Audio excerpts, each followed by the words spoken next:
Last week we were learning in Shulchan Aruch that about ladies wearing talitot or not. And we mentioned that there are a number of isurim, not just that they're not obligated in it, but there may be a number of prohibitions that go along with the lady wearing a talit. So the Mishnah asks a famous question in which by Lav and Natol, even though ladies are not obligated, according to Ashkenazi Halakha, they let her make a blessing. So why by talit is everyone making such a big deal? By tefillin, Rashi's daughters used to going tefillin, right? So we don't. I haven't seen a proof that Rashi's daughters wore tefillin. Though someone told me they saw it in a book called the Seder Devot, and I didn't find it. I was looking for it. So if you, I'm not another source. I don't know if you've seen it somewhere. Like everyone says, Rashi's daughters wore tefillin, but definitely what we mentioned last week was Michal, the daughter of Shaul, King Shaul, wore tefillin. That we know. And according to this, the Ben Ish Chai wants to say that the difference between lulav and talit is that by lulav, there's no isur. When a lady's shaking lulav, she's not violating any prohibition by holding a lulav at all.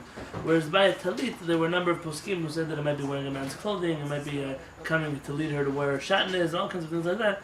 In which case, how could you make a bracha on something which may have a prohibition attached to it? That was the difference between the two. And today we're going to talk about something else. It's Halakha Gimel, page 362. Maran says katan, a child. What is a katan? What's the definition? Halakhic definition of a child? Or their bar mitzvah. Or anyone before they under the age understand. of 13.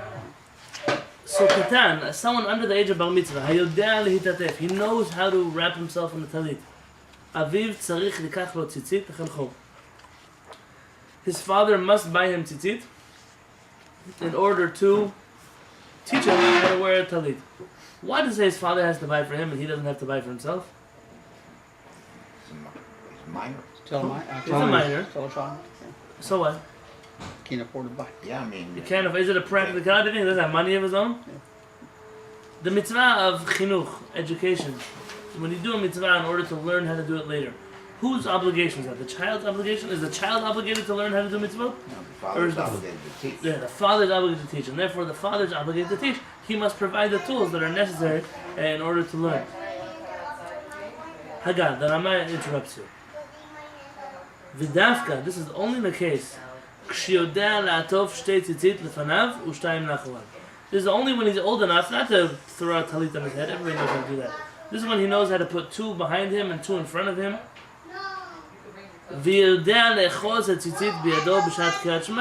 And he's old enough to know how to hold the tzitziot in the right place during the saying of Shema. I don't think that's so much of an older age, but Rama's adding it in. It seems like he's trying to learn out from the words of Maran, a child who knows how to wrap himself, as opposed to a child who doesn't know how. So he's specifying what does it mean, knows how to wrap himself. That's how he defines it. Yeah, that's what he's trying. Very good. That's what I think he's trying to do. Rama's trying to define Maran's words. In which case, this is an interesting kind of Rama. Is this Rama coming to argue with Maran? Trying to argue. Yeah, is he arguing with Rabbi Yosef Karo? I think it's enhancing it. I think he's enhancing him. He's reading into Maran something. Yeah, it just supplements it. Now, at least on the basic level, I don't know if we dig deeper if we'll find something that might be a nafkamina, that might be a ramification between the two different opinions. But this is the kind of Rama where also Sfaradim follow. Meaning, we would say Rama's not arguing, he's enhancing, and why not accept the enhancement of the Rama so long as it doesn't argue against Maran? Yeah. That's what I'm trying to share here. This is a different kind of Rama than the one who says, oh, we don't listen to what it says, oh, we're doing something else. This is not that kind of Rama. So, Halakha Gimel. It's proper and fitting to raise the underage bar mitzvah boys the kayem mitzvah tzitzit, to fulfill the mitzvah of tzitzit. V'ulahalbisham betalit katan, and to give them a small talit, tzitzit, what we call tzitzit. Hachel migil 6 shanim v'mala. They should wear tzitziot from age 6 and up. V'yesh nohagim, there's some who have a custom.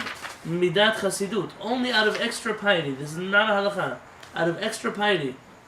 Lechanech haktanim, to teach the young ones, u'lahargilam b'mitzvah tzitzit, and to get them accustomed to the mitzvah of tzitzit, hachel migil 3 shanim.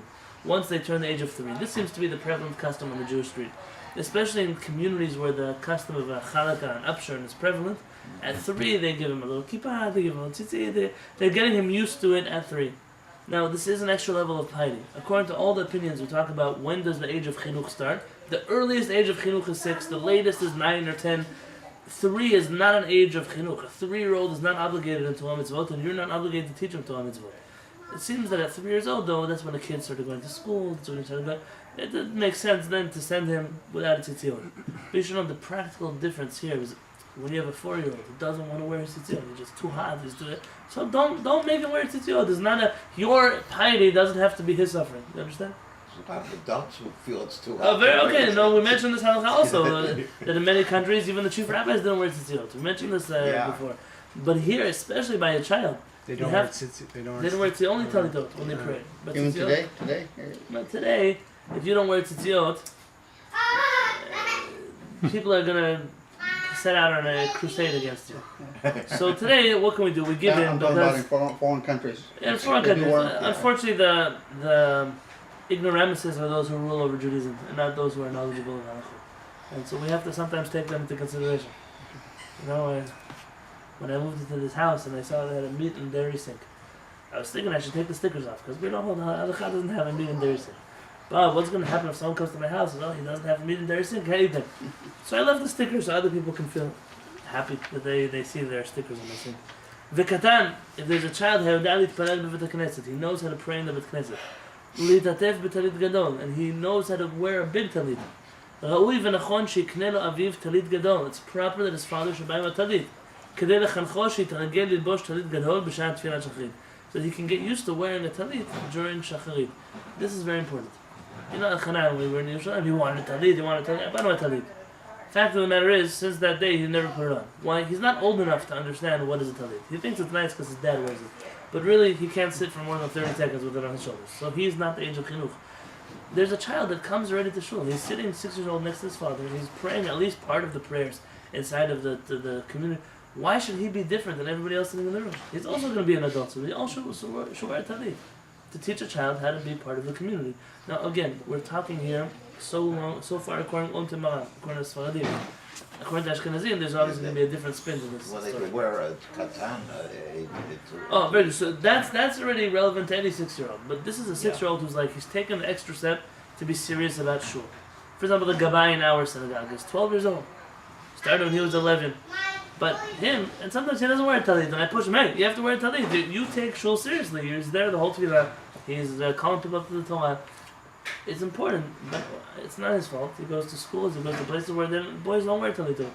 It's a mistake that the community has, but B'ezrat Hashem, that'll be fixed. On page 363, Yesh Meh Ashkenazim. There are some Ashkenazim. When we say some, we're referring to the Ashkenazim that are not German, because the real Ashkenazim are German. Ashkenaz means Germany. Yeah. That's what it means. Yeah. Like Sfarad means Spain, and we use the word Sfaradi to refer to people whose families never went to Spain. And so we can't exclude the Germans from Ashkenazim because they are not the exception. They are the rule. They are the original Ashkenazim, even if they're not the majority. Yeah. There's Sephardim that didn't go through Spain. Of course, I mean, almost all the Jews of the Middle East are not Sephardim. There's exceptions to what I'm going to say now. Syria, Iraq, Iran, Egypt, Lebanon, Yemen. They didn't come from. They went from Israel to respective Galiot and ended up there in those countries. Some did go to Spain, and then those Jews who fled Spain in the Inquisition, they went to existing communities that were Jewish. Well, you also have Ashkenazim, that Polish Jews that started off in Spain. It's not a unheard of thing, but those communities were traditionally referred to as Edot HaMizrach, the Jews of the Far East. They were not Spanish Jews. The Jews of Spain, Portugal, Morocco, Algeria, Tunisia, those were considered Spanish Jews. And maybe a little bit in Italy, you had such a thing, but in Israel they were dubbed everybody's Sfaradi. Like, calling a Yemenite Sfaradi is absurd. He's not Sfaradi, the family never went to Spain. But already it's the other ones maybe had more influence. Apart from the Yemenites, they were never mixed with the Sephardim. Right, so today what the world wants to say is Ashkenazim, there's Sfaradim, and there are Yemenites. Those are 3 categories.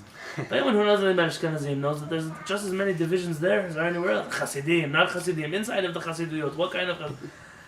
We're not, God forbid, separating for a bad thing, but when you want to understand Minhagim, you have to know that the Jews in Iraq had a very different Jewish experience than the Jews in Morocco did, or in Spain did.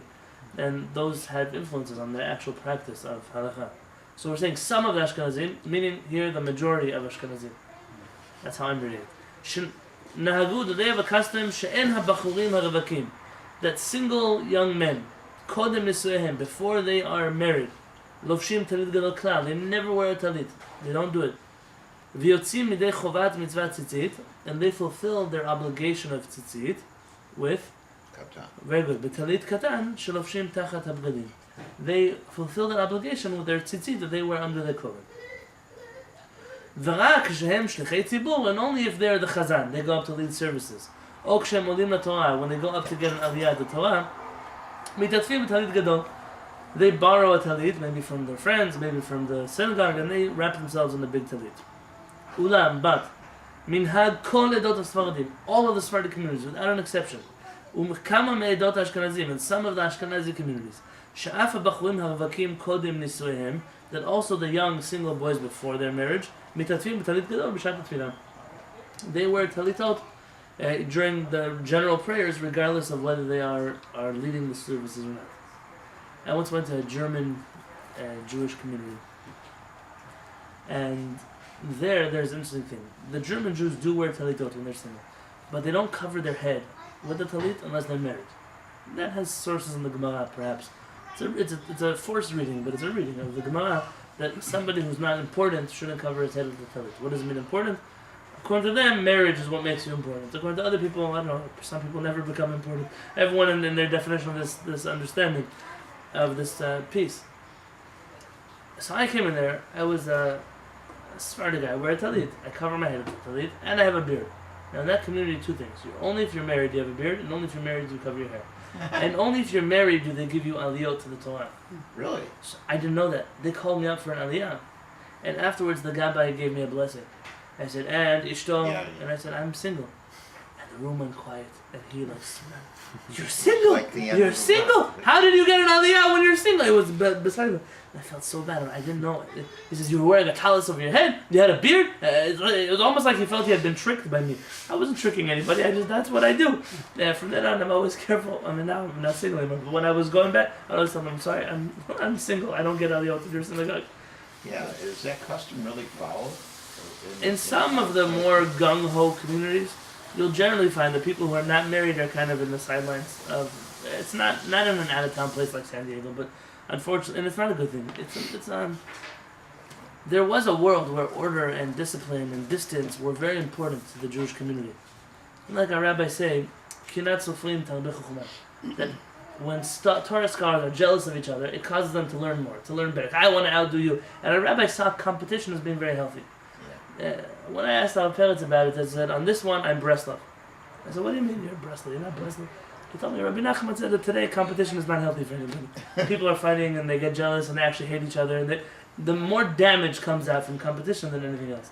And so he was very against this. And it's not that the teaching was wrong, but it worked in a generation where competition was healthy. Today, you're living in a world where people put other people down because of the amount of money they make or they don't make, or what kind of education they had, or what kind of college they went to. It's not healthy. There's not a healthy kind of, and if you've ever seen how Torah scholars fight, unfortunately, it's not healthy either. And so it's better some things to just not be so strict about them. You know, like saying hello to people on Tisha B'Av. There's some people that are very machmir, but the whole year they don't say hello to people. It's a big stringency of this. So there's a halakha, we don't say hello to Tisha B'Av. But the person who's struggling with their midot, who's struggling with being a good person, it could be that over there he should ask his Rebbe, is it good for me? Shulchan Aruch. Yeah, very good. It's a common sense Shulchan Aruch. You have to know how to apply halakha to the person, not just to read it the way it is in the situation. For example, there's a famous letter called Igeret HaRamban, the letter of Nachmanides, Rabbi Moshe ben Nachman, not the Rambam, Ramban, not Maimonides. And he writes in there beautiful things, how a person should live their life, how a person should live, how they should walk, how they should talk.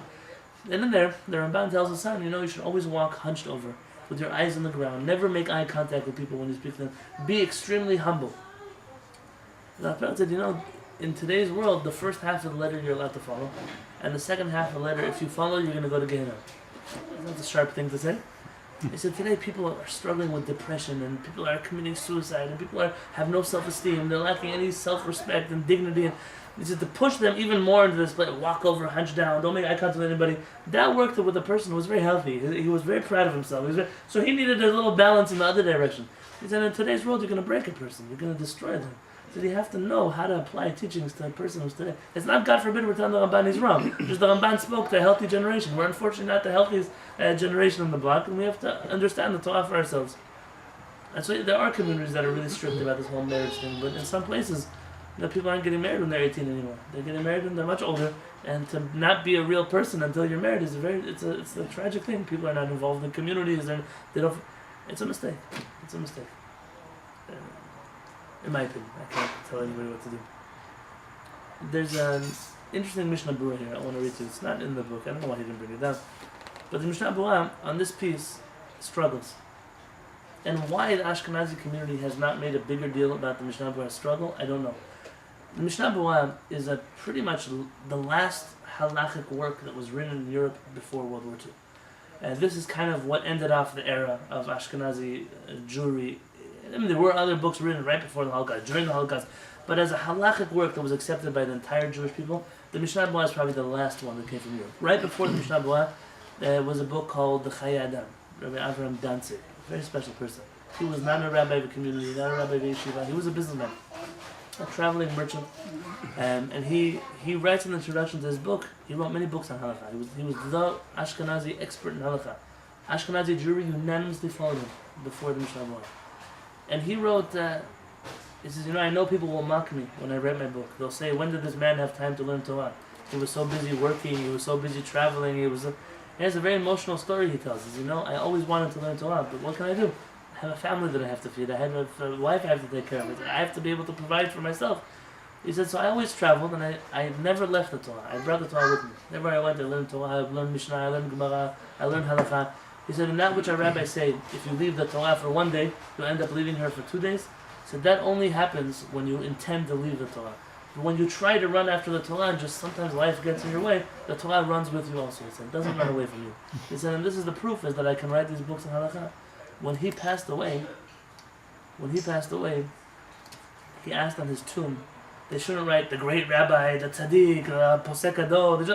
He just wanted one title, Avraham Danzig, who did business honestly. Nasav v'natan be'emunah. That's all he wanted, and that's what it has on his tombstone. He just said he worked his whole life that money should never make him guilty, should never make him selfish, should never. After this, there was another book called the Aruch Siman. I have it on my shelf here, written by Rav Epstein. Shalom. He writes that he's from a Sephardic background, and Rav Epstein used to be Rav Ben Benishti. He was from Morocco, and really from Spain probably. And from Spain, their family fled to Poland, and many generations there they became Ashkenazim. But it's interesting if you follow his train of thought, both on the Chumash and in Halakha, a lot of Sephardic style chidushim, not intentionally. It seems to be a certain neshama that's inside him. He is accepted in the more learned literary circles as the authority. The Mishnah Berurah is kind of for simple people, and this is for intelligent people. I think Rav Epstein will be rolling over in his grave if he heard of such a comparison. But these are two works of halakha that when you study them in tandem, they do a really good job of balancing out with each other. The communities of kind of any little thing the Mishnah Berurah brings up that nobody heard of before, they're strict about, they follow it to the ends of the world. Except for this is the Mishnah Berurah everyone conveniently likes to skip because it goes against tradition. I want to read it to you. So when it says that you give your child a talit to train him in mitzvot, kol zeh davka kshelo higia adayin le-13. This is only when he reaches 6 years old.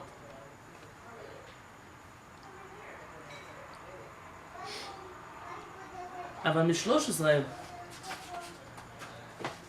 ואילך, but once he hits the age of 13, חייב בציצית כגדול, he's obligated in tzitzit like an adult. ומה שכתב בדרשות מהריב, and what it says in the book of מהריב, בהלכות נישואין, in the laws of marriage, שנוהגים, the custom in Ashkenaz is שגם נערים גדולים, that also older boys, אין מתעטפים בציצית עד שנושאים להם נשים, they do not wear tzitzit, really referring to a talit, until they get married. וסמכו להן הקרא דכתיב.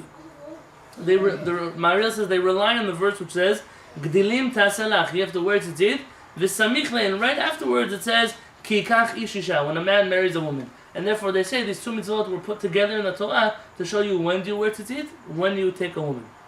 hu davar tamuha, says the Mishnah Berurah, this is a very strange halakha.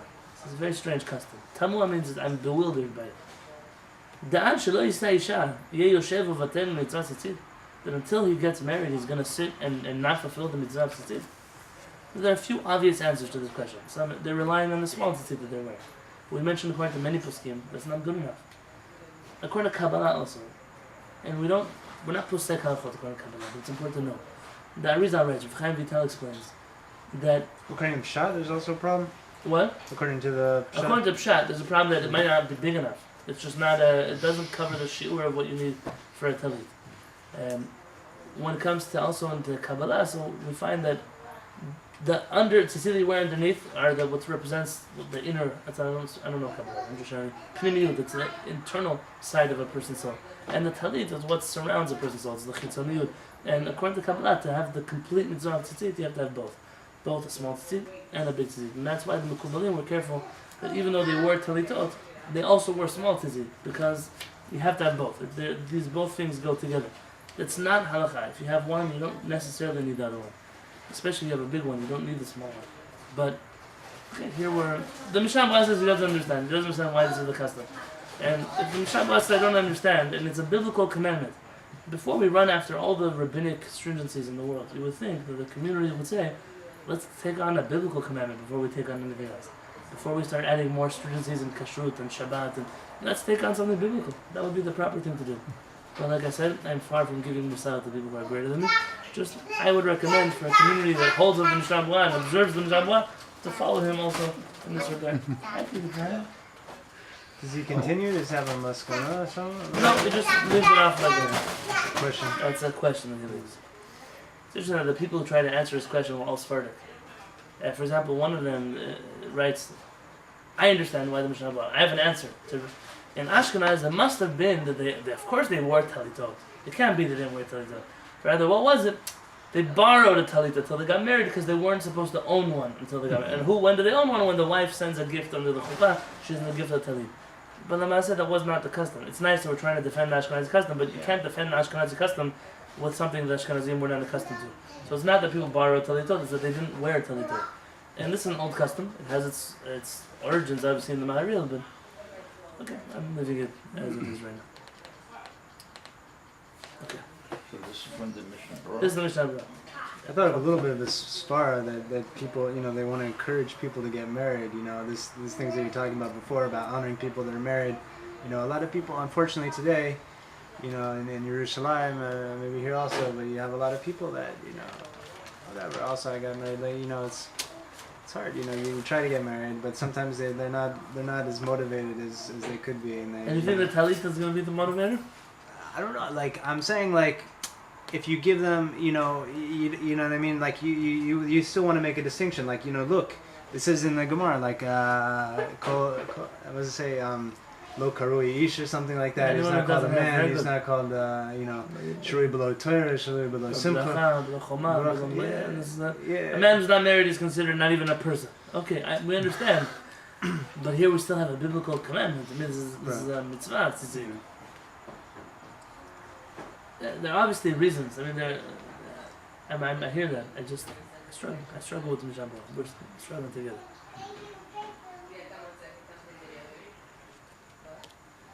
I did see, and I've never seen this ever since, but I was once learning in a Beit Midrash, and I saw a sefer. I don't remember who wrote the sefer. The reason why in Ashkenaz they waited until they got married was because the custom in Ashkenaz was you got bar mitzvah at 13, and 14 you were married, 15 you were married. And therefore, okay, it was like a year. A year, you have a custom. Have a custom not to wear talit for a year. But 15 years, 20 years, that's already a long time to have such a custom. And so, it is what it is. Today, no, I don't know anyone who's getting married at that age. It's not even legal, but even if it was, I don't know who would do it. Who would marry who thinks their 14-year-old is ready to be married? I think so. Ha'onen. What is an onen? Ha'onen u'nadachem. Onen is a person who lost someone, a direct relative, and has not yet buried them. So the period between death and burial. In this period, that person is almost not Jewish. What do I mean almost not Jewish? God forbid, not taking away their Judaism. They're not allowed to pray. They're not allowed to do mitzvot. They're not allowed to say blessings. Ha'onen, patur mi mitzvah tzitzit. He's exempt from the mitzvah of tzitzit. Kashem shepatur mishar ha-mitzvot ha-murot b'Torah. Just like he's exempt from all the other biblical commandments that are like any other commandment. ומכל מקום, but in any case, רשאי ללבוש טלית קטן כדרכו בכל ימות השנה. He's allowed to leave his tzitzit on like he does the rest of the year, ובלבד שלא יברך עליו, so long as he does not make a blessing on it. He can't make a blessing because he's not obligated on it. But if his custom is to always wear tzitzit and he wants to leave his tzitzit on also in this sad time, he's allowed to do it.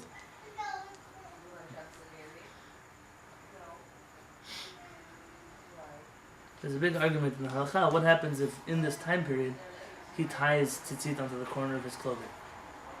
Is he allowed to wear them later? Because he's not obligated. At that moment in time, he was not obligated in tzitzit. This is kind of like the Ashkenazi Sephardic argument about can a woman tie the tzitzit in the corner of the clothing.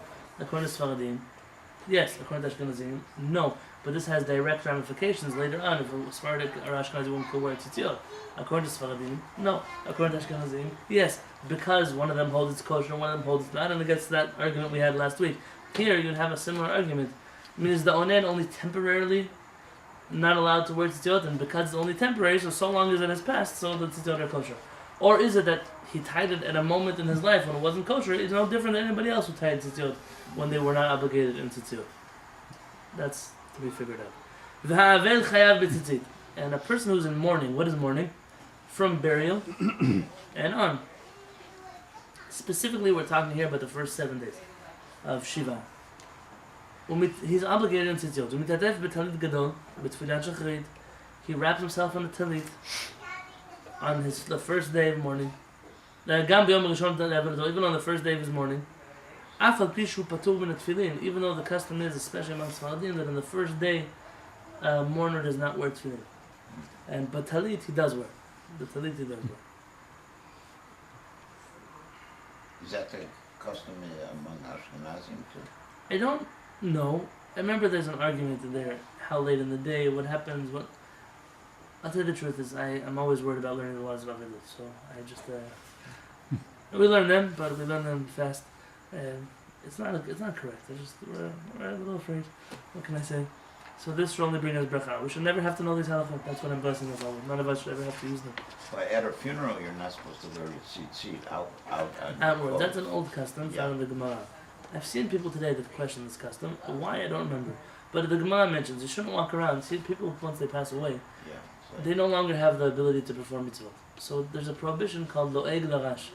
We're laughing at a person who's poor, meaning I'm making fun of a homeless person, he doesn't have a house. I'm making fun of a person who can't fulfill mitzvot, that he can't fulfill. I'm going to walk with my tzitzit, they're going to hit your grave, and that's a terrible thing to tell him. Not you. I'm talking to this grave right here. That's a crazy thing. That's a terrible thing. And therefore, many people have a custom to put in their tzitzit when they go to a cemetery or when they're at funerals. I've seen some rabbis stricter about this than others. I personally do it. I don't say using my name. Tefillin is called pear, right? He brings in the notes from the Gemara that the Avel is, it's like Efer Tachat pear or something. I mean, that can't. It's considered the glory of a person. So after he wears something so glorious on the day that we don't drink it. This, by the way, is the origin of why some communities don't wear tefillin in the morning of Tisha B'Av. Because like a mourner, a person who's in mourning. Most Sephardic communities do wear tefillin on the morning of Tisha B'Av, but this is an old argument, and either way is correct. There's no right or wrong way. I want to end us off on something good, so let's see what I can end off with.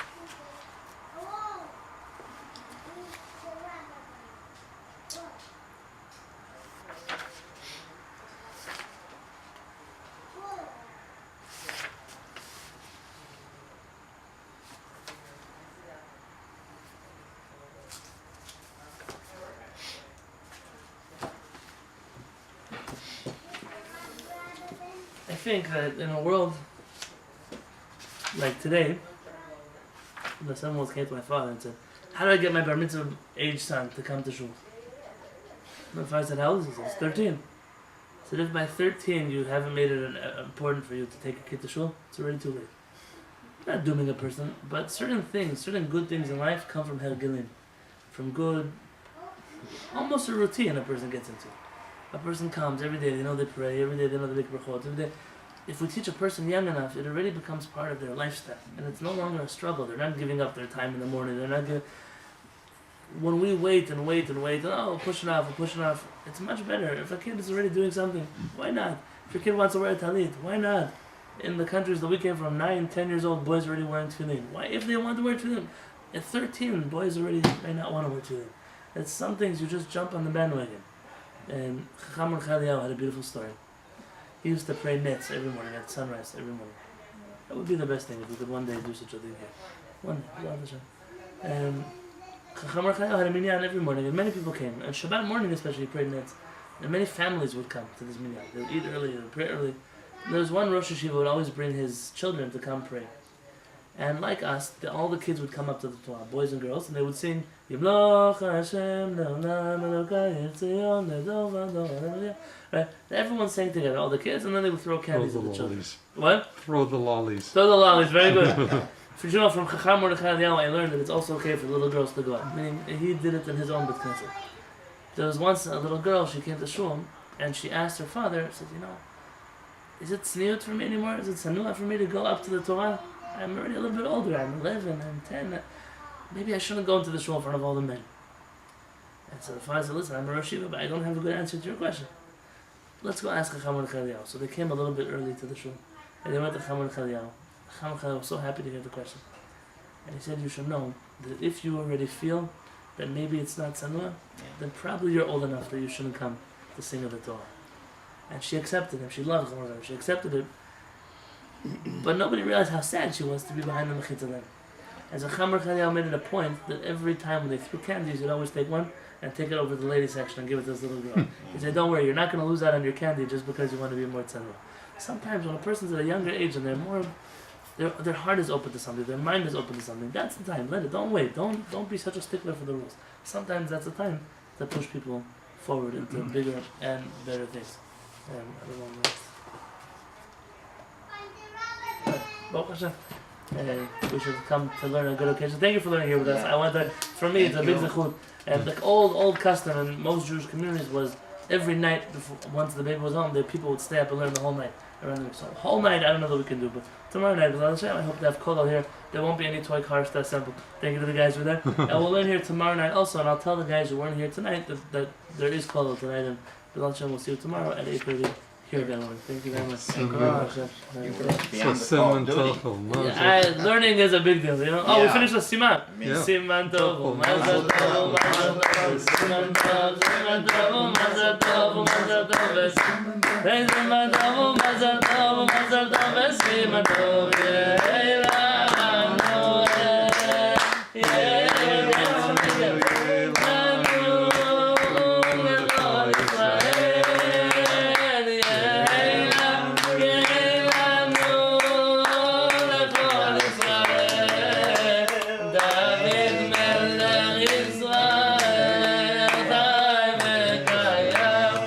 David Melech Yisrael.